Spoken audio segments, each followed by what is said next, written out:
নমস্কার। আগামী ২৯ জানুয়ারি আগরতলায় প্রকাশ্য সমাবেশ সংগঠিত করবে সিপিআইএম। এই ঘোষণা আগেই দেওয়া হয়েছিল। যদিও স্থান নিয়ে বারবার সেখানে সিপিআইএম নেতৃত্ব তাদের মতন করে মতামত দিয়েছে। সর্বশেষ সিপিআইএম রাজ্য সম্পাদক জিতেন্দ্র চৌধুরী কিছুক্ষণ আগে সাংবাদিক সম্মেলনে জানিয়েছেন যে উমাকান্ত ময়দানে সেখানে আগামী ২৯ জানুয়ারি তারা সমাবেশ করতে চায়। তার জন্য রাজ্যের মুখ্যমন্ত্রীর দ্বারস্থ হয়েছেন সিপিআইএম নেতৃত্ব। মুখ্যমন্ত্রী যে আশ্বাস দিয়েছেন তাতে মুগ্ধ সিপিআইএম রাজ্য সম্পাদক সহ অন্যান্যরা। কার্যত সেখানে মুখ্যমন্ত্রীর দেওয়া প্রতিশ্রুতি কিংবা বক্তব্যকে পুঁজি করে উমাকান্ত ময়দানে অর্থাৎ সিপিআইএম রবীন্দ্র শতবার্ষিকী ভবন চত্বরের সামনে নয়, উমাকান্ত ময়দানে সমাবেশ করতে চায়। আপনারা প্রত্যেকে জানেন যে স্বামী বিবেকানন্দ ময়দানে সিপিআইএম সমাবেশ করতে চেয়েছিল, যদিও সেখানে অনুমতি আসেনি। পরবর্তী সময় স্পোর্টস কাউন্সিল কর্তৃপক্ষ তা জানিয়ে দেন। এই বিষয়টি উত্থাপন করে জিতেন্দ্র চৌধুরী বলেছেন যে পরবর্তী সময় তারা রবীন্দ্র শতবার্ষিকী ভবনের সামনে কর্মসূচি করার সিদ্ধান্ত নিয়েছিলেন, পুলিশের কাছেও আবেদন করেছেন। কিন্তু যে পরিমাণ রাজ্যের বিভিন্ন জায়গা থেকে সাড়া পাচ্ছেন কর্মসূচি করার জন্য, সেই তুলনায় সেখানে লোক সংখ্যা বেড়ে যেতে পারে এবং সেই দিক থেকে তারা রবীন্দ্র শতবার্ষিকী ভবনের সামনে যদি সমাবেশ করে তাহলে চারদিক থেকে যে যানজট কিংবা জনদুর্ভোগ সৃষ্টি হবে, তাতে সমস্যা হবে সাধারণ মানুষের, অন্যান্যদের। সেদিক থেকে বৃহৎ পরিসরে সমাবেশ করার ক্ষেত্রে তারা উমাকান্ত একাডেমির যে সামনের মাঠটি রয়েছে, গোটা মাঠটি সেখানে তারা সমাবেশের জন্য ব্যবহার করতে চান। সমাবেশের জন্য সেই মাঠটিকে তারা পছন্দ করেছেন কিংবা বাছাই করেছেন। তার জন্য রাজ্য মুখ্যমন্ত্রীর সঙ্গেও কথা বলেছেন। মুখ্যমন্ত্রী তাতে ইতিবাচক সাড়া দিয়েছেন বলে জিতেন্দ্র চৌধুরীর দাবি। সেদিক থেকে উমাকান্ত ময়দানে সিপিআইএমের আসন্ন রাজ্য সম্মেলন উপলক্ষে প্রকাশ্য সমাবেশ করার কথা সর্বশেষ ঘোষণা করেছে নেতৃত্ব। তার পাশাপাশি আপনারা প্রত্যেকে জানেন এই সময়ের মধ্যে রাজনৈতিক শক্তি বাড়াতে প্রত্যেক দল যখন ময়দানে, প্রত্যেক দল যখন তাদের মতন করে শক্তির মহড়া দিচ্ছে, তখন কংগ্রেসও তাদের বিভিন্ন সংগঠনকে সামনে রেখে রাজনৈতিকভাবে যে লড়াই সংগ্রাম সেটা শুরু করে দিয়েছে বহু আগে থেকে। আমরা আজ এই কথাগুলো বলছি আপনাদের প্রত্যেকের কাছে আপনাদের মতামত জানার জন্য, কিন্তু আমরা বলছি আমাদের যে আজকের বিষয়বস্তু হিসাবে যে লড়াইয়ের বার্তা দিলেন সুদীপ জিতেন্দ্র, বা লড়াইয়ের বার্তা সুদীপ জিতেন্দ্র, দুজনে দুটি জায়গায় কর্মসূচি করতে গিয়ে বা কর্মসূচিতে অংশগ্রহণ করতে গিয়ে একটি কথাতে জোর দিয়েছেন যে লড়াই করতে হবে এবং তার জন্য বেশি বেশি করে মানুষকে যুক্ত করা, মানুষের মন জয় করা, এই বিষয়গুলোর উপর গুরুত্ব দিয়েছেন। আজ আগরতলায় সিপিআইএমের রাজ্য কমিটির বৈঠক গেছে এবং আসন্ন রাজ্য সম্মেলনের আগে এই বৈঠকটি রাজ্য কমিটির শেষ বৈঠক। আগামী ২৯ জানুয়ারি থেকে রাজ্য সম্মেলন শুরু হচ্ছে, ৩১ জানুয়ারি পর্যন্ত চলবে। বিশ্রামগঞ্জে আরও একটি আয়োজনে অংশগ্রহণ করেছেন কংগ্রেস নেতা সুদীপ রায় বর্মন এবং সেই কর্মসূচিতেও কার্যত কংগ্রেস নেতৃত্ব এই সময়ের মধ্যে জনগণের মধ্যে কংগ্রেসের বার্তা পৌঁছে দেওয়ার উপর গুরুত্ব দিয়েছেন। সুদীপ রায় বর্মন সহ অন্যান্য বক্তারা এই সময়ের মধ্যে লড়াই সংগ্রামকে তেজি করার কথা বলেছেন। তার সঙ্গে মানুষের কাছে পৌঁছে যাওয়া, মানুষের কাছে দলের ভাবনা তুলে ধরা ইত্যাদির উপর গুরুত্ব দিয়েছেন। আপনারা প্রত্যেকে জানেন আগামী ২৬ জানুয়ারি আরও একটি কর্মসূচি রয়েছে কংগ্রেসের। সেদিক থেকে প্রায় সর্বত্রই সেখানে কর্মসূচিকে জোরালো করা হয়েছে কংগ্রেস সিপিআইএমের তরফে। লড়াইয়ের বার্তা সুদীপ জিতেন্দ্রদের। সেদিক থেকে রাজনৈতিকভাবে ময়দানে থেকে কতটা মানুষের মন জয় করতে পারে সেটা অবশ্যই সময় বলবে। নমস্কার, কে বলছেন? নমস্কার, বলছি আজকে যে বিষয়টা লড়াইয়ের বার্তা সুদীপ এবং জিতের আসলে দেখেন এর আগে 2018 সাল নির্বাচন থেকেই কিন্তু 6 মাস পর থেকে বামপন্থীরা লড়াইয়ের ময়দান ছেড়ে যায়নি, কিন্তু বর্তমানেও এখনো রয়েছে লড়াইয়ের। কিন্তু আসলে মূল বিষয়টা হলো এই সরকার যখন 2018 সালের নির্বাচনের প্রতিশ্রুতির মাধ্যমে কিন্তু ত্রিপুরাকে মানুষকে বিভ্রান্ত করে কিন্তু সরকারটা ক্ষমতা দখল করেছিল। কিন্তু আসলে দেখলো ত্রিপুরার মানুষ যখন 5 বছরের মধ্যে অনেক কিছু দেখলো, 5 বছরের পরে 8 বছর হয়ে গেল, 7 বছরে অনেক কিছু দেখলো, মানুষ আস্তে আস্তে বুঝতে পেরেছে যে এই সরকারটা আসলে একটা মিথ্যা প্রতিশ্রুতির মাধ্যমে সরকারটা চলছে, কিন্তু তারা আসলে কাজের জনগণের স্বার্থে, কর্মচারীর স্বার্থে, বেকারের স্বার্থে কোনোটাই করেনি। কারণ বামপন্থীরা প্রতিনিয়তই কিন্তু মানুষের জনস্বার্থে এবং শ্রমজীবী মানুষের স্বার্থে, কর্মচারীর স্বার্থে, সাধারণ শ্রমিকের স্বার্থে কিন্তু লড়াই ময়দানে এখনো মাঠ ছাড়েনি, আগামী দিনেও ছাড়বে না। কারণ বামপন্থী সংগঠন এমন শক্তিশালী সংগঠন কিন্তু আসলো, শক্তিশালী সংগঠন হলো কিন্তু আসলে সন্ত্রাস করে কিন্তু বামপন্থীরা মাঠে নামতে মানে ভয়ভীতি হচ্ছে, কারণ এমন পরিস্থিতির মাধ্যমে সরকারটা গিয়েছে, কারণ এই সরকারটা আক্রমণ করে তাদের যখন তার উপরে ইনকাম চলেছে তার উপরে আক্রমণ করে, তার জন্য মানুষ কিন্তু পেছনে কিন্তু বামপন্থী সমর্থন যে কর্মে সারা রাজ্যে মানুষকে জানে। কারণ এখন যদি মাঠে নামে, কারণ এখন মাঠে নামে যাচ্ছে, কারণ আমরা দেখলাম আমাদের উদয়পুরের মাধ্যমে 7 বছরের মধ্যে নারী মিছিল একটা গণসমাবেশের মাধ্যমে একটা বার্তা দিয়েছে যে উদয়পুরবাসীকে নারী সমাবেশের মাধ্যমে, কারণ মানুষ এখন সন্ত্রাস ভয় করে না, কারণ সন্ত্রাস করতে করতে অনেক চার করতে করতে করতে তাদের বল পড়ে গিয়েছে, কিন্তু এবং বল পড়ে যাওয়ার পরিপ্রেক্ষিতে তাদের মধ্যেও এখন প্রতিনিয়ত দ্বন্দ্ব চলছে, কারণ যে অংশটা বিজেপিতে কংগ্রেস থেকে এগিয়েছিল সেই অংশটা কিন্তু বেশি থাকবে না, সেই অংশটা পুনরায় কংগ্রেসে ফিরে আসবে। তার জন্য সুদীপ এবং বার্তা দিয়েছে, সঠিক বার্তা দিয়েছে, কেন আগামী 2008 নির্বাচন হবে, নির্বাচনের মাধ্যমে প্রতিদ্বন্দ্বিতা হয়, কারণ এই ত্রিপুরার যে বিজেপি মিথ্যা প্রতিশ্রুতি মানুষের সাথে ধোঁকাবাজি দিয়ে যে সরকারটা আসলো ট্রেড ইউনিয়নের সাথে, নিয়মিত কর্মচারীর সাথে, সপ্তম পে কমিশনের সাথে, 340 টাকা মজুরির সাথে, ত্রিপুরার যে রেগার মজুরি, রেগার কাজ দিয়েছে, কর্মচারী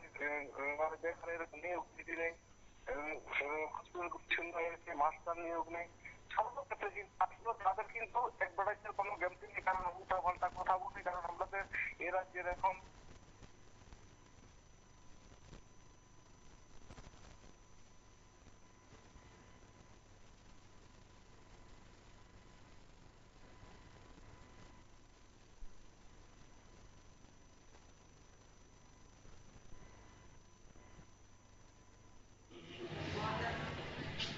মাতৃশক্তির উপরে কোন শক্তি হতে পারে না, যেটা আপনাদের মধ্যে রয়েছে। এটাকে খুঁজে বের করার জন্য আমার মায়েদের বোনদের কাছে বিনম্র অনুরোধ,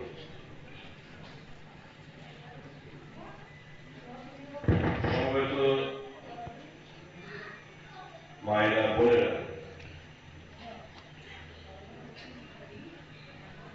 এমন একটি দলের কর্মী আমরা,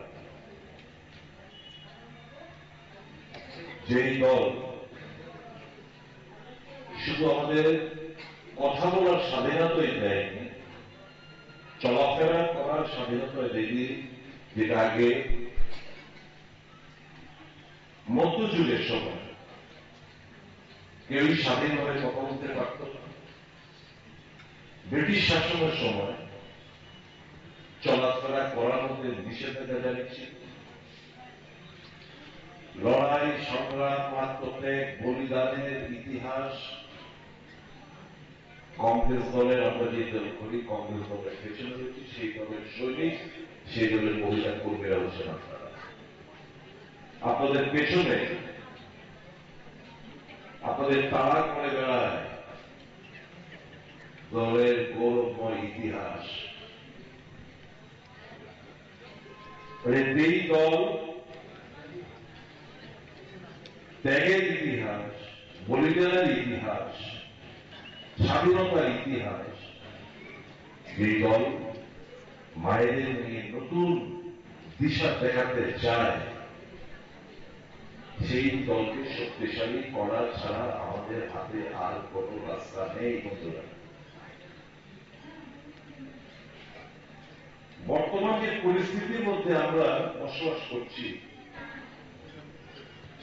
রাজীব গান্ধী, ডক্টর মনমোহন সিং, পিভি নরসিংহ রাওরা, সোনিয়া গান্ধী, রাহুল গান্ধীরা চাইছেন দেশকে 21 শতাব্দীর দিকে নিয়ে গিয়ে একটা পাওয়ারফুল অর্থনৈতিক সামাজিক দিক দিয়ে একটা শক্তিশালী রাষ্ট্র বানাতে। কিন্তু এই চিন্তা ভাবনার মধ্যে সবচেয়ে বড় বাধা হচ্ছে বর্তমান শাসক গোষ্ঠী, যাদের চিন্তা ভাবনা এখন ওই মধ্যযুগের চিন্তা ভাবনার মধ্যে তাদেরকে তাড়া করে বেড়াচ্ছে। অর্থাৎ আদিবাসী এসটি সমাজের লোকরা মন্দিরে যেতে পারবে না, এক কুয়োর জল খেতে পারবে না। ঘৃণা করো যারা হিন্দু ধর্মের না, যারা মুসলমান তাদের ঘৃণা করো, যারা খ্রিস্টান তাদের গির্জা ভাঙো, যারা বুদ্ধিস্ট আদর্শে বসুচিতা করো, এই চিন্তা ভাবনার মধ্যে আবদ্ধ বর্তমান শাসন যারা আছেন ভারতীয় জনতা পার্টির নামক একটি ফ্যাসিস্ট দল।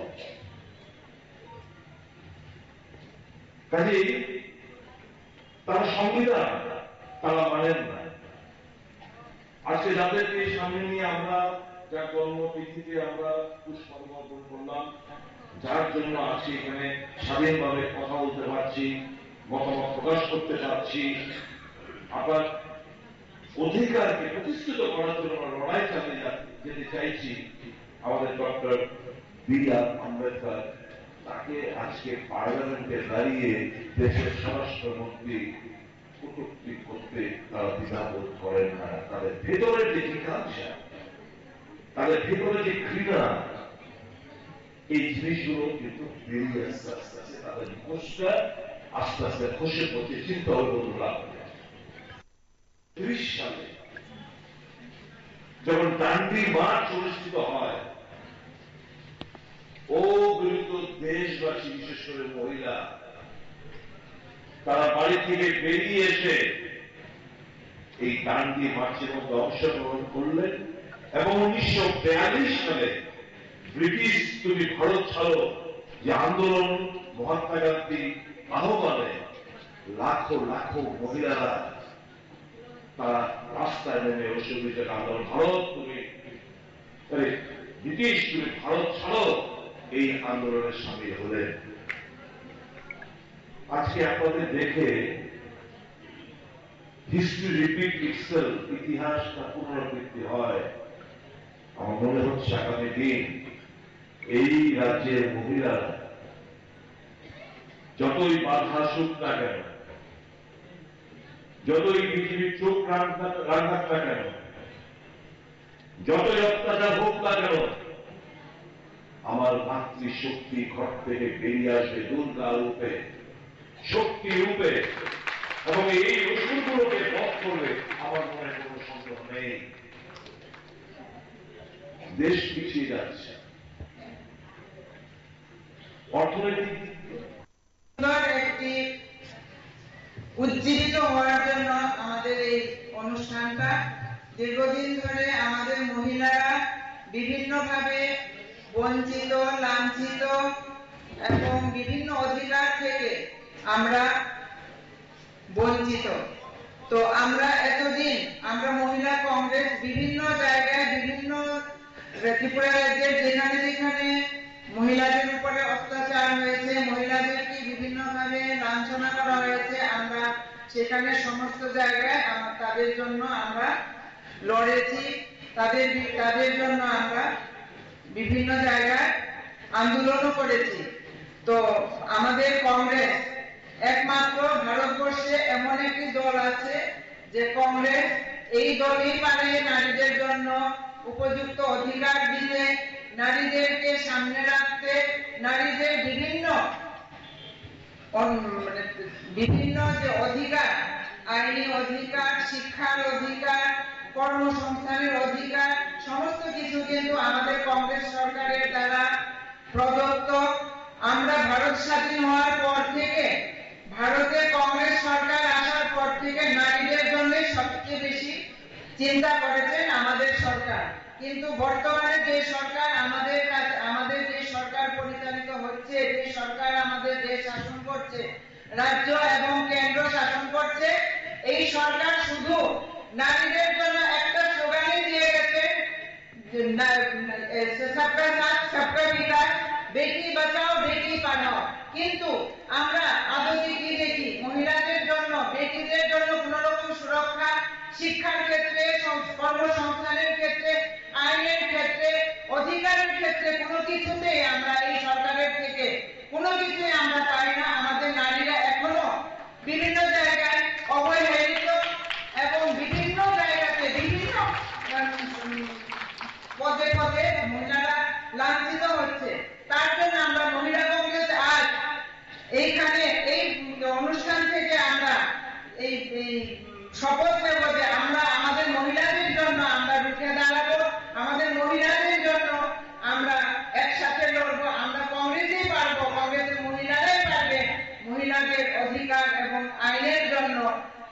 লড়তে এবং মহিলাদেরকে সামনে এগিয়ে নিয়ে আসতে। তার জন্য আমরা এখানে যারা মহিলারা উপস্থিত আছি, আমরা আজকে জানান দেব যে ভারতবর্ষ না, ত্রিপুরা রাজ্যে সমস্ত মহিলাদের জন্য যে কোনো অবস্থায়, যে কোনো অবস্থাতে আমরা তাদের পাশে দাঁড়াবো, তাদের সাথে থাকবো, এইটুকু বলে কংগ্রেসের মহিলা কনভেনশনে এই কুলের শিশু নিয়ে কেন এত ছোট্ট শিশু? আপনার কোন জায়গায় বাড়ি? হাওয়াই থেকে এসেছে। আপনার নাম কি? হ্যাঁ, সুনিতাতি। আপনাদের সঙ্গে এসেছে যে মহিলা এত দূর থেকে বিশ্রামগঞ্জ কেন? প্রদেশ কংগ্রেসের মহিলা কংগ্রেসের আজকে রাজ্য সম্মেলনের প্রতিনিধি হিসেবে উনি এসেছেন। কুলে শিশু নিয়ে আপনাদের কেমন লাগছে এই প্রোগ্রামে এসে? প্রোগ্রাম তো খুব ভালো হবে আমাদের আশা। আমরা একটু আসতে দেরি হয়ে গেছে, রাস্তায় অনেক জাম ছিল, বিভিন্ন কারণে নেতাজি জন্মজয়ন্তী আজকে রাজ্যভিত্তিক প্রদেশ মহিলা কংগ্রেসের যে কনভেনশন, সেটা ন্যায় কি অধিকার, অর্থাৎ আমরা মহিলাদের যে ন্যায়ের অধিকার সেগুলি নিয়ে আমরা আজকে এখানে চরিলাম ব্লকের অন্তর্গত যে শচীন দেববর্মন মাল্টিপারপাস কমপ্লেক্স, সেখানে অনুষ্ঠিত হয়েছে। এখন আমরা প্রদর্শনের মাধ্যমে এবং এই অত্যাচারী এবং নারী বিরোধী যে সরকার ত্রিপুরা রাজ্যে আসীন আছেন, তাদেরকে ঘুম ভাঙানোর জন্য তথা কেন্দ্রে যে নরেন্দ্র মোদীর বেটি বাঁচাও বেটি পড়াও যে নিদর্শন রেখেছেন, সেখানে বেটি বাঁচাও বেটি পড়াও নিদর্শন না, ওরা বেটিদের উপর যে প্রতিনিয়ত যে অত্যাচার চালাচ্ছেন তার বিরুদ্ধে। এবং আমাদের 11 দফা দাবি আজকের এই কনভেনশন থেকে প্রস্তাবিত হয়েছে। সেই আন্দোলনকে জারি রাখার জন্য আমরা আজকে এই বিশ্রামগঞ্জ বাজারে আমরা মিছিল করে আমাদের এই ঘুমন্ত সরকারকে জানান দেওয়ার জন্য আমরা রাস্তায় নামলাম। এবং যতদিন না আমাদের এই দাবি সনদগুলি পূরণ হবে, ততদিন আমাদের আন্দোলন জারি থাকবে। সেই আন্দোলনগুলির মধ্যে আমাদের পার্টির 24তম রাজ্য সম্মেলন হতে চলেছে আগামী 29, 30, 31 জানুয়ারি, এই মাসের শেষ 3 দিন। এবং এই সম্মেলন হল গত 3 বছরের এই রাজ্যের আমাদের পার্টির রাজনৈতিক এবং সাংগঠনিক কার্যকলাপ সবকিছুর ভিত্তিতে। তো এই রাজ্য সম্মেলনের আগে গত 3 বছরের রাজনৈতিক পরিস্থিতির মূল্যায়ন এবং আমাদের সাংগঠনিক কার্যকলাপের হিসাব নিকাশ এই সম্মেলন আলোচনা হবে। তার জন্য একটা খসড়া প্রতিবেদন তৈরি করা হয়েছে। এই প্রতিবেদন আজকে রাজ্য কমিটি আলোচনার মধ্য দিয়ে ফাইনাল করার পর এটা 29 তারিখে রাজ্য সম্মেলন রাখা হবে। সেটাই চূড়ান্ত করার জন্য আজকে আমাদের এই সভা, অর্থাৎ 23তম পার্টি সম্মেলনের পর এটাই রাজ্য কমিটির শেষ সভা। 24তম সম্মেলনের আগে একটু পরে এটা শুরু হবে। তার ভিত্তিতে 3 দিনের চর্চা হবে এবং আগামী 3 বছরের জন্য আমাদের যাবতীয় কর্মসূচি আমরা গ্রহণ করব। Good evening. আজকে আপনাদের এখানে আহ্বান করার মূল উদ্দেশ্য হল আগামী 29, 30 এবং 31 জানুয়ারি আমাদের পার্টির 3 বছর অন্তর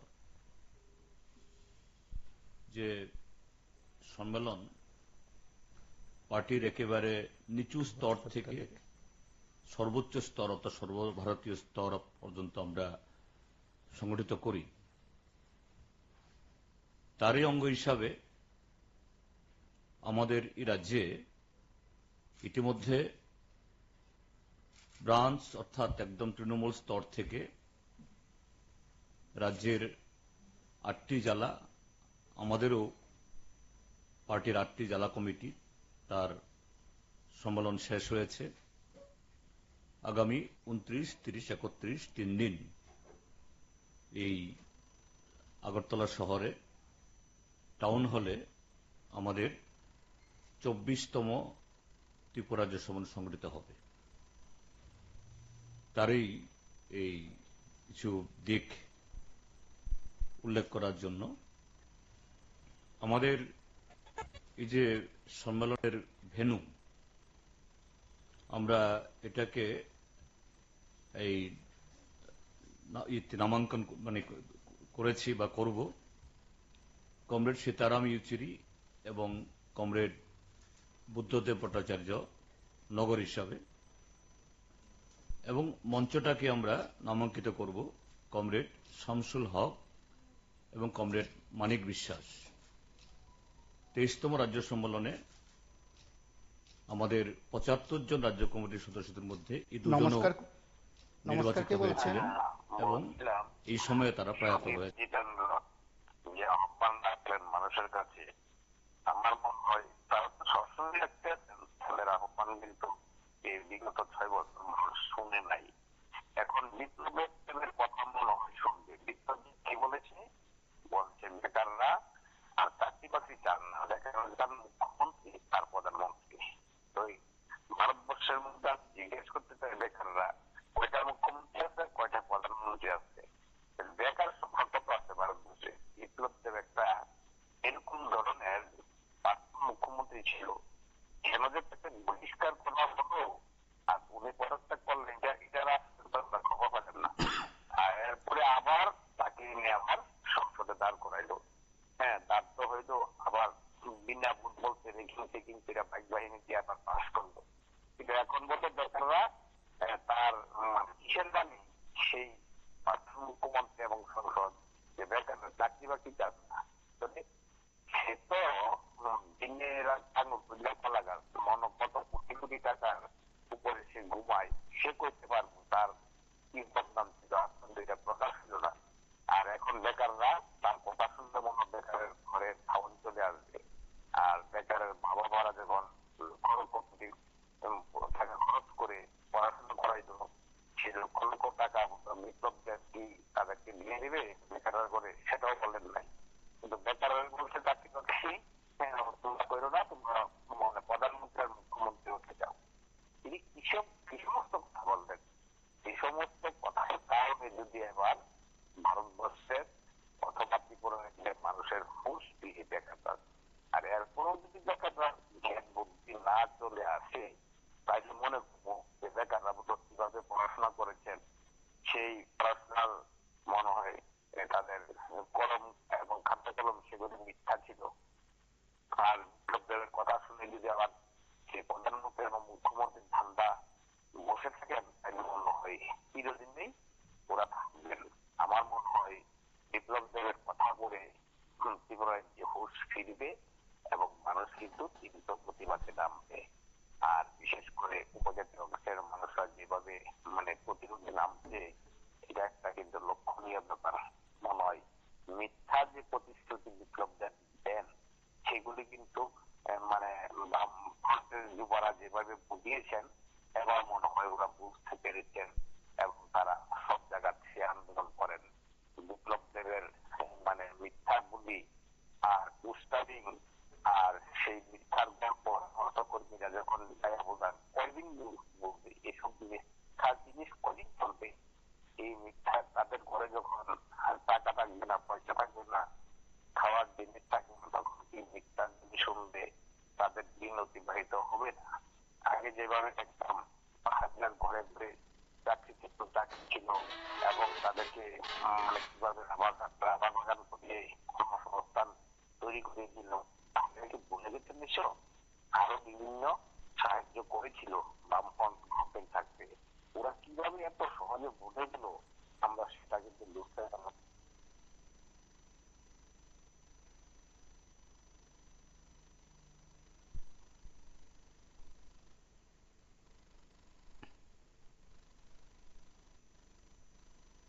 এই সময়ে তারা প্রয়াত হয়েছেন তাদের নামে।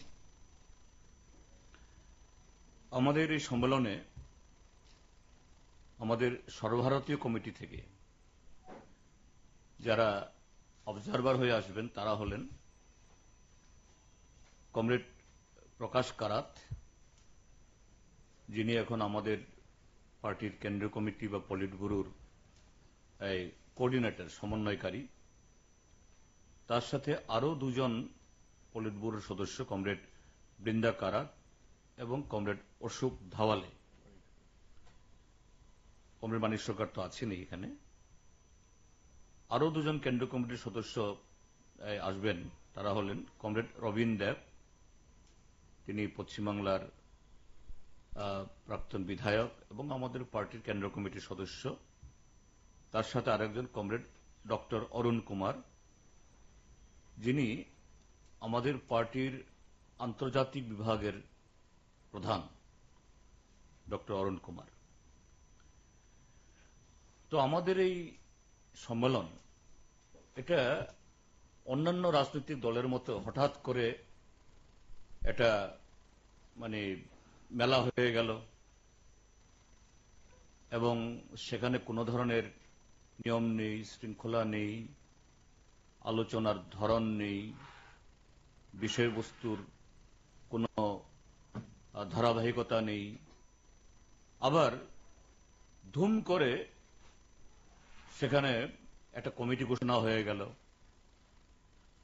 সদস্যদের কোনো অংশগ্রহণ নেই, বা কোন ক্রাইটেরিয়াতে, কোন বিচারে তাদেরকে এই দায়িত্ব দেওয়া হলো, এরকম কোন ধরনের নিয়ম শৃঙ্খলাতে কিছুই নেই।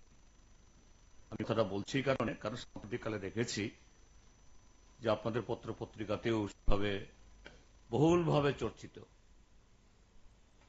যে বর্তমান ত্রিপুরা রাজ্যের শাসক দল, তাদের সদস্যতা অভিযান হচ্ছে, একেবারে মুখ্যমন্ত্রী থেকে শুরু করে তাবর তাবর নেতারা রাস্তায় নেমে, এমনকি স্কুল কলেজে অব্দি ঢুকে, অফিস কাছারিতে ঢুকে সেখানেও সদস্যপদ সংগ্রহ করছেন। তারপরে শোনা গেল যে একেবারে খুব গণতান্ত্রিক উপায়ে তাদের সংগঠনের যেরকম স্ট্রাকচার, তারা সভাপতি বা জেলা কমিটি করে, তার জন্য রিটার্নিং অফিসার নির্বাচন কমিশনের মতো নিয়োগ করে বাইরে থেকে এসে ফলাও করে ছাপলো। কিন্তু হঠাৎ তো দেখা গেল কি না, কোনো সম্মেলনও না, কোনো প্রতিবেদনও না, কোনো বৈঠকও না, যে ধুম করে কিছু লোককে বসিয়ে দেওয়া হলো। তাদের সেই নেতৃত্ব, এটা তাদের ব্যাপার, তারা কাদের করেছেন আমার প্রশ্ন নেই। কিন্তু আমাদের সম্মেলন মানে এটা এরকম কোন ধরনের হুইমসিক্যাল, কোন ধরনের যে কি বলে প্রত্যেক পার্টির সংবিধান থাকে, তার নীতি নিয়ম আদর্শ থাকে, তার বাইরে যাওয়ার কোন স্কোপ নেই। এবং সেদিক থেকে বলা যেতে পারে একটা সর্বোচ্চ গণতান্ত্রিক পরিবেশ এবং গণতান্ত্রিক নিয়মে এই সম্মেলনগুলো নিচুতলা থেকে সংগঠিত হয়ে এসে উপরতলা অবধি এগুলো হচ্ছে বা হয়েছে। আমাদের সম্মেলনগুলোতে ৩৫,৮৪৩ জন আমাদের পার্টি মেম্বার বিভিন্ন স্তরে অংশগ্রহণ করেছে। সেই স্তরগুলি হল ৩,৭২৬টি ব্রাঞ্চ সম্মেলন, 726, 287টি অঞ্চল সম্মেলন, 24টি মহকুমা সম্মেলন, 8টি জেলা সম্মেলন। এবং এই সম্মেলনগুলো তার ডেলিগেশন পাওয়া, প্রতিনিধিত্ব করার সুযোগ পাওয়াটাও সেখানে নির্দিষ্ট নিয়মের মধ্যে। তার বাইরে গিয়ে যত বড় নেতাই হন বা নেতার কাছের লোক হন, সেখানে কোনো ধরনের যে এই নিয়ম করে লঙ্ঘন করে প্রতিনিধিত্ব পাওয়ার এবং নির্বাচিত হওয়ার কোনো সুযোগ নেই। এবং সেই সম্মেলনগুলো এটা শুধু নিছক কিছু বক্তৃতা, খানা পিনা তা না, সেখানে মূলত রাজনৈতিক দল অবশ্যই রাজনৈতিক বিষয়ে আসবে। ব্রাঞ্চ যদি হয়, সেই ব্রাঞ্চ এলাকার গত 3 বছরের রাজনৈতিক পরিস্থিতি এবং সেই রাজনৈতিক পরিস্থিতিতে আমাদের যে পার্টির কর্মসূচিকে সামনে রেখে আমরা সাংগঠনিকভাবে কতটুকু মোকাবেলা করতে পেরেছি এবং কতটুকু সেই এলাকার জনগণকে তার সাথে আমরা যুক্ত করতে পেরেছি, তার ত্রুটি, দুর্বলতা, সাফল্য, শুধু সাফল্যটা আলোচনা হবে না, দুর্বলতা আলোচনা হবে, সাফল্যকে কিভাবে সংহত করা, দুর্বলতাগুলোকে চিহ্নিত করে কিভাবে আগামী দিন উঠে দাঁড়ানো যায় এবং জনগণকে আরো বেশি বেশি করে সংগঠিত করা সম্ভব হয়। এবং সেই সম্মেলনগুলোতে তার নেতৃত্ব নির্বাচন হয়। আমাদের পার্টির যে গঠন, সেখানে যে কোনো কমিটি হলে পরে 15 জনের, 20 জনের, 30 জনের বা 50 জনের, সেখানে সম্পাদক কেন্দ্রিক। আমাদের কেন্দ্রীয় স্তরে হলো সেই সম্পাদককে কেন্দ্র করে একটা পলিট ব্যুরো থাকে, তারপর একটা সম্পাদক মন্ডলী বা সেক্রেটারিয়েট, রাজ্যের ক্ষেত্রেও সম্পাদক, তারপর একটা স্টেট সেক্রেটারিয়েট, নমস্কার, কে বলছেন? জেলার ক্ষেত্রেও তাই, কিন্তু অঞ্চল এবং ব্রাঞ্চের ক্ষেত্রে তৃণমূল স্তরকে আমরা ব্রাঞ্চ বলি, সেখানে সম্পাদককে মহিলারা যে কোনো পার্টি করুক, মহিলারা বুঝতে পারলো যে আজকেও তারা নিরাপদে নাই, কিন্তু মহিলারা এই কথাটা আপনার এই প্রোগ্রামের মাধ্যমে জানতে পারতেছে। এইটা তো সত্যি কথা। দেখেন, এরা ধর্ম করে, কর্ম করে, কুম্ভ মেলা, এত বড় মেলা ভারতবর্ষে, আলোড়ন বিশ্বের মধ্যে। আজকে দেখা যায় এই কুম্ভ মেলাতে যারা সাধু সন্ন্যাসী, এরা পর্যন্ত শিশুরা শিশুরা নিয়ে রেপ করতেছে। বুঝতে পারেন ধর্ম ব্যবসা এরা কোন জায়গাতে গিয়ে দাঁড়াইছে। এই তো বাবা সাহেব চেয়েছিল যে মহিলারা কিভাবে মুক্ত করা যায়। প্রকাশ্যে যদি একটা এত বড় মেলা, ভারতবর্ষে না পৃথিবীর মধ্যে সবচেয়ে বড় মেলা এবং সবচেয়ে বেশি সাধু সন্ন্যাসী এখানে উপস্থিত হয়, তাদের মন মানসিকতা কোন জায়গাতে আমরা বলুন তো? আজকে আমরা ধর্ম নিয়ে, এই নিয়ে, সেই নিয়ে, গ্রামে গঞ্জে শহরে মানে হরি নাম, এই নাম, সেই নাম, কত রকমের নাম আমরা করতেছি। কাদের মাধ্যমে? কারা এটা বিস্তার করছে? তারাই বিস্তার করছে। আজকে যারা নারীর উপরে যৌন শোষণ, আগে হত্যা করত 80 বছরের বয়স্ক ব্রাহ্মণ সমাজের লোক হলে পুরোহিতরা বিয়ে করতো 8 বছরের 6 বছরের নারীরা, বাচ্চারা নিয়া মারা গেলে বিধবা হয়ে যেত এবং তৎক্ষণাৎ ওই স্বামীর সাথে তারে ওই বাচ্চাটা মেয়েটারে শাসনে পুরো তার কত বড় অত্যাচারী, তার প্রমাণই তার কুম্ভ মেলাতে দেখেন, আপনার কাছে রিপোর্ট আসে কিনা দেখেন, এরকম ঘটনা ঘটতেছে। 10 বছরের বাচ্চারে সাধু সন্ন্যাসের মাধ্যমে। তো বাবা সাহেব আজকে এটাই বলার যে বাবা সাহেব মুক্ত করার পরও আজকাল নারী শিশুরা এদের অত্যাচার দেখা রেহাই পায় না। এই বিচারধারা তো মনোবাদী RSS এর। এই বিচারধারাগুলি RSS মনোবাদীর। আজকে যে সাধু সন্ন্যাসীরা সাধুর পথে আসছে, ধর্মের নামে হাঁটতেছে, এই 20টা লাভ করেছে এই মনোবাদী RSS কট্টর ব্রাহ্মণরা। আজকে তার পরিণাম আজকেও দেখা যাচ্ছে, তারা সংবিধান হওয়ার পর, অধিকার পাওয়ার পরও তাদের উপরে শিশুর উপরে, নারীর উপরে যৌন শোষণ চলছে। এইগুলি বোঝার দরকার। আমাদের ভারতবর্ষ কিভাবে মুক্ত হবে? হবে না, রাজনৈতিক দলগুলি তো এদেরই। সিপিএম বলেন, কংগ্রেস বলেন, তৃণমূল বলেন, যারা দেশ স্বাধীন করতেছে তাদেরই তো এই RSS মনোবাদী এরা পরিচালিত। তো এরার মাধ্যমে তো হইতেছে, আর দেশটা তো তারাই পরিচালনা করতে, তারা করাইতেছে। কেন হবে আমাদের দেশে এরকম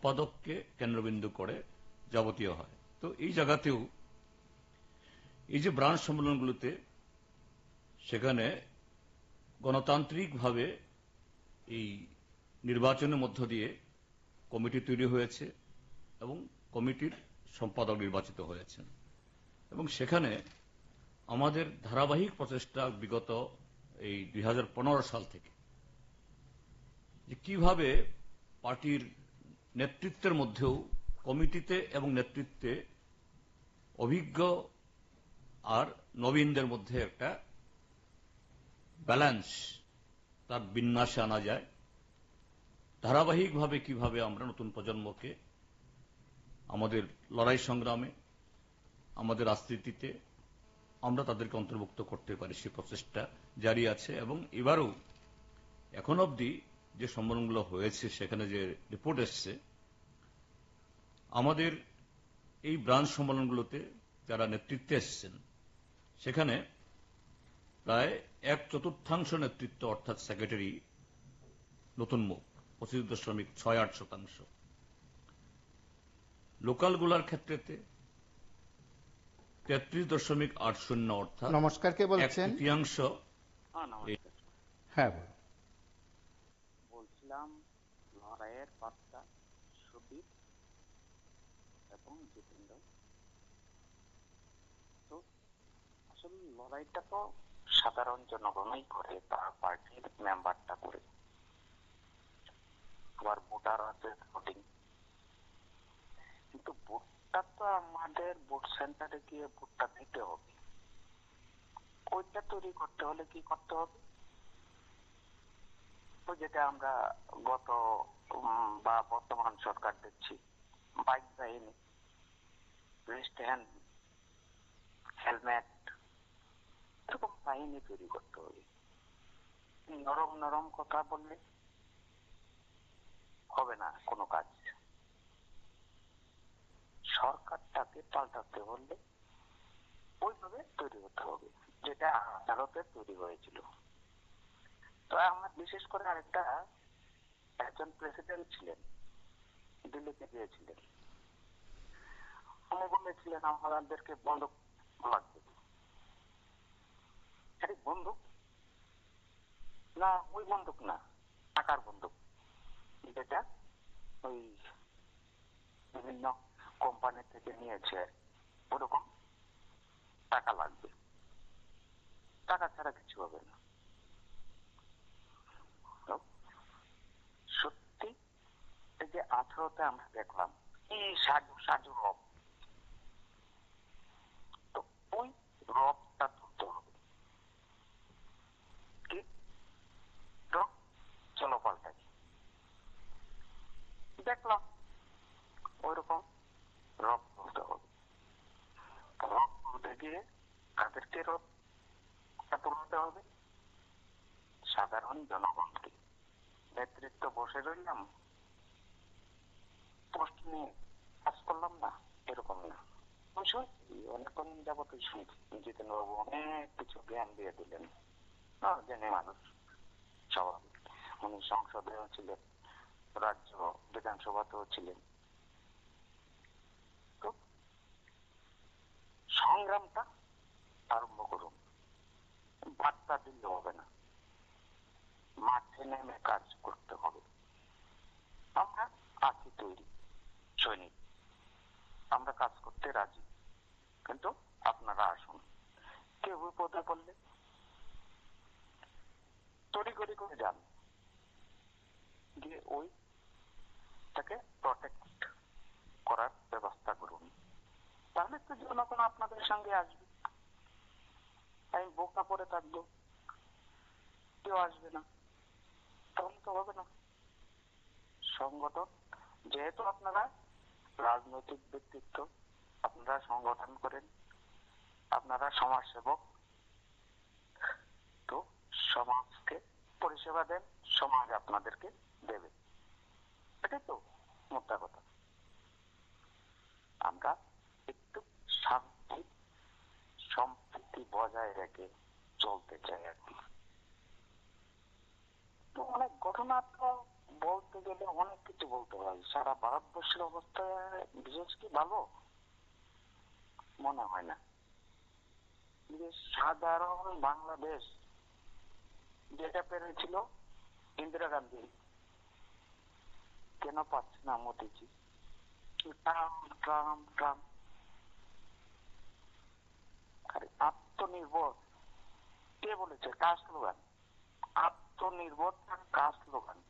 তাহলে আমি ট্রাম্পের দিকে তাকিয়ে আছি কেন? আমাকে নিজেকে আত্মনির্ভর হতে হবে। আমার ট্রাম্পেরও দরকার নেই, ওকে চীনের জিনপিংকেও দরকার নেই, বাংলাদেশের ইউনেসেরও দরকার নেই, পাকিস্তান তো আগেই শেষ। ওই পথে আমরা একটু শান্তি চাই, শান্তি চাই।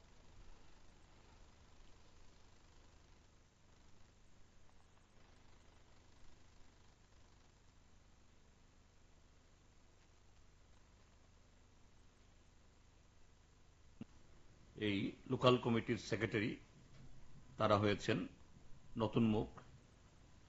মহকুমা আমাদের 24টা, তার মধ্যে 24টার মধ্যে 16টা মহকুমাতে সেখানে এসছে এই নেতৃত্বে, অর্থাৎ সম্পাদকের চেয়ারে নতুন টু থার্ড 3 ভাগের 2 ভাগ।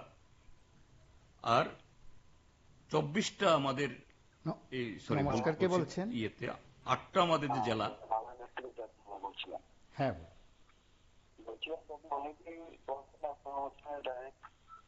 কথাবার্তা বলার সময় কিন্তু লিখেন না বা কোথা থেকে বলছেন, আগরতলাটা তো দুটো নয়, সেখান থেকে বললে ভালো হয়। অনেকে আরএসএস বিজেপির আলোচনা সমালোচনা করছেন, করতেই পারেন, কিন্তু নিজের নিজের কোথা থেকে বলছেন সেটা বললে ভালো হয়। সেটা তাদের আপনাকে আবারও বলছেন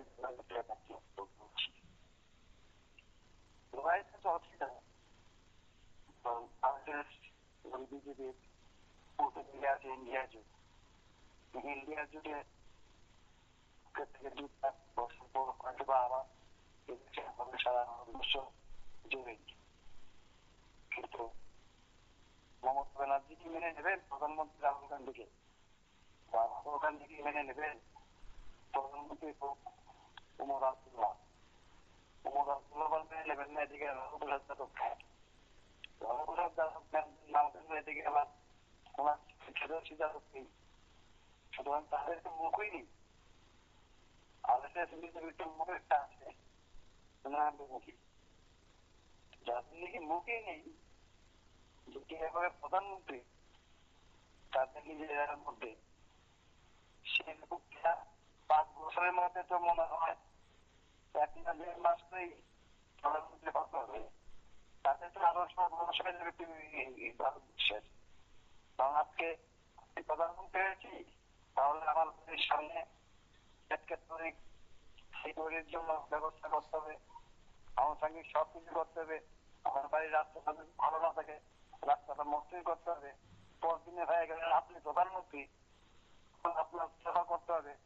সেই করতে গিয়ে 5 বছর দেখা যাবে ভারতবর্ষের সব চলে গেছে। কিন্তু আপনি যাবেন 10-8 বছরের দিল্লিতে না, প্রধানমন্ত্রীর বাড়ির সামনে যে এখন আজ থেকে 14 যেরকম ছিল, এখন হয়তো কিছু উন্নত হয়েছে। তাই বলছি, সমালোচনা করা যায়, ইতিবাচক করলে ভালো হয়। আর হয় ঠিক আছে, কংগ্রেসের 3 জন আসেন, আরো পেতে হবে, 31 হলে আরো অনেক কিছু পেতে হবে। আর সিপিএমের যারা আছেন তারা 14 দিন আরো পেতে হবে, প্রায় 20 জন। সেভাবে আপনারা দেখুন না পারেন কিনা, নাকি সেই 3 জন কমে যায়, 13 জন কমে যায়। কারণ বলতেই পারেন আরএসএস বিজেপি, আরএসএস বিজেপি কিন্তু নিয়ে এসেছে মহারাজাকে। আর আপনাদের দিকে তো খুব বেশিক্ষণ সময় লাগবে না মনে হয়, যদি খুব দেয় সেটা তো মনে আছে ভালো, মানে তারা খেলতে পারলে মাছ ধরা যায়, সেটাও বিজেপি আরএসএস জানে না। এটাই বলছি। ধন্যবাদ। এটাই বলছি। হয়তো সেদিক থেকে আগামী কয়েকদিন রাজ্য রাজনীতিতে আরো বেশ কয়েকটি বিষয়ের সঙ্গে বিরোধীদের কর্মসূচিকেও গুরুত্ব দেওয়া হবে। আপনারা নজর রাখবেন PB24-এ।